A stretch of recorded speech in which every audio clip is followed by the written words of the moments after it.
Aba, may bagong luto mga kapakners. So, pakwan. Sana naman na hindi perituin ito ni chef. Tingnan natin kung ano mangyayari din sa pakwan ari. Para ako nahihiwagaan din ng kaunti. Alam ko nang kakalabasan para. Oh, ay pulang-pula. Yan ang dami niyan din ngayon sa amin. Sa Kambalo, sa Kanuyit. Yan ang dami niyan. Tika. Oh, nilagay na sa stainless na bowl. Okay. Oh, yun na. Yung budong pula natin naging stainless na. Okay. Asin. Nilagyan ng asin. Ilalagay sa rep. Reserba ka. Itlog muna aga. Bakit maso ang inapambasag dyan? Tinanggal yung egg yolk. Paghaluin din yan mamaya. Hindi. Talagang matino. Nilagyan na maraming bitsin. Ay agawin niyang icing. Yaman din puti ng itlog na yan ay pag ginanong ganun na yung icing ng kinakalabasan.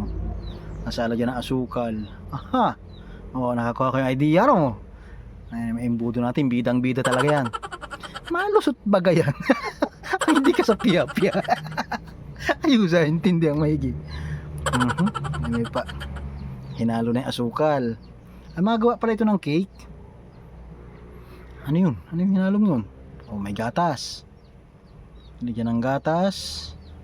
Yun, yung itlog. Ay, parang chipon cake ang agawin nito. Nilagyan ng vanilla. Ba't hinalo naman agad yung icing? Hindi dapat ipang ibabaw. Iyon. Teka. Okay, ang purpose ng pakwan. Okay na ano doon sa pakwan. Baka ipapanggit na yun din eh. Nilagyan ng food color na berde at violet. Hindi pala. Kulay berde rin yung isa. Maraming proseso. Yun. Ano yan? Parang design. Tinapay ito talaga. Tinapay na manipis. Wari na may tinapay ding may kulay pula. Brownie. Ano yan? Parang cake. Magaling. Hindi ka lang pala sa ulam magaling. Ano? Ikaw pala naman na pwede rin magtayo ng bakery. Seryoso. Seryoso. Walang kalukuhan.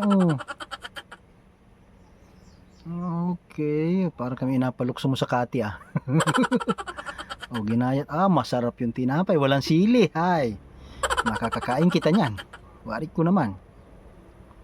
Yun na yung pakwan. Nagihilo na. Yan na. Diyan na imimikos-mikos yan. Ice crusher. Pure na pure yan. Kasama yung buto. Tapos nilagyan ng gatas. Ay, halo-halo style. Tapos ayun lang yun. Ayos